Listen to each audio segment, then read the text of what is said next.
ਇਹਦੇ ਬਾਰੇ ਕੀ ਸੋਚਦੇ ਹੋ? ਕਹਿੰਦੇ ਪਹਿਲਾਂ ਤੁਸੀਂ 2 ਕਨਾਲ ਤਾਂ ਪੌਣੇ 2 ਕਨਾਲ, 2 ਕਨਾਲ ਪੂਰੀ ਨਹੀਂ ਹੈ, ਉਹ ਤੁਹਾਨੂੰ ਮਿਲਣੀ ਹੈ ਤੇ ਉਸ ਦਾ ਡਿਵੈਲਪਮੈਂਟ ਦੇ ਚਾਰजेस ਵੀ ਤੁਸੀਂ ਦੇਣੇ ਨੇ। ਜੇ ਗਮਾਡਾ ਦੇ ਅੰਡਰ ਹੈ ਤਾਂ 1 ਕਰੋੜ, ਜੇ ਗਲਾਡਾ ਹੈ, ਜਲੰਧਰ ਡਿਵੈਲਪਮੈਂਟ ਅਥਾਰਟੀ ਹੈ, ਫਗਵਾੜੇ ਦੀ ਡਿਵੈਲਪਮੈਂਟ ਅਥਾਰਟੀ ਹੈ, ਤਾਂ ਉਹਦੇ ਵਿੱਚ ਤੁਹਾਨੂੰ 2 ਕਰੋੜ ਵੀ ਦੇਣਾ ਪੈ ਸਕਦਾ। ਕੀ ਇੰਨੀ ਜਮ੍ਹਾਂ ਪੂੰਜੀ ਤੁਹਾਡੇ ਕੋਲ ਹੈ ਵੀ ਤੁਸੀਂ ਉਹ 2 ਕਨਾਲ ਵੀ ਲਓਗੇ? ਹੈਗੇ ਆ ਜੀ ਬਈ, ਚੋਰੀਆਂ ਕਰਿਆ ਕਰਾਂਗੇ, ਲੁੱਟਾਂਗੇ, ਲੁੱਟਮਾਰੀ ਕਰਾਂਗੇ ਅਸੀਂ, ਇਹ ਹੀ ਹੋਊਗਾ ਵੇ ਇਹ ਕੰਮ, ਇਹ ਚੋਰੀ ਦਾ ਹੀ ਕਰਾਂਗੇ। ਹੈ ਆ ਜਿਹੜੇ ਬੰਦੇ ਵਿਹਲੇ ਆ ਫੇਰ ਸੜਕਾਂ 'ਤੇ ਲੁੱਟਿਆ ਕਰਾਂਗੇ, ਫੇਰ ਇਹਨਾਂ ਨੂੰ ਕਰੋੜ ਇਕੱਠਾ ਕਰਕੇ ਦੇਵਾਂਗੇ ਅਸੀਂ ਇਹਨਾਂ ਨੂੰ। ਅੱਛਾ ਜੀ। ਉਹ ਜਿਹੜੀਆਂ ਲਾਈਟਾਂ ਲਾ ਦੇਣੀਆਂ, ਅਸੀਂ ਲਾਈਟਾਂ ਨੂੰ ਦੇਖੀ ਜਾਇਆ ਕਰਾਂਗੇ, ਸੜਕਾਂ ਬਣਾ ਦੀਆਂ, ਸੜਕਾਂ ਦੇਖੀ ਚੱਲਾਂਗੇ। ਤੁਸੀਂ ਭਾਜੀ ਦੱਸਦੇ ਸੀ ਕਿ ਸਾਡੇ ਆਲੇ ਦੁਆਲੇ ਹਾਲੇ ਉਦਾਂ ਹੀ ਬੇਆਬਾਦ ਪਈਆਂ ਨੇ, ਉੱਥੇ ਲੱਗੀਆਂ ਨੇ ਲਾਈਟਾਂ?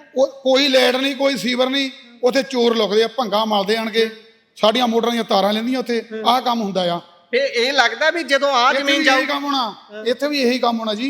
ਇੱਥੇ ਦਰਾਤ ਜੰਮ ਜਾਣੇ, ਲੋਕਾਂ ਨੂੰ ਜਗ੍ਹਾ ਸਾਰਿਆਂ ਦੀ ਹੋ ਜਾਣੀ ਆ।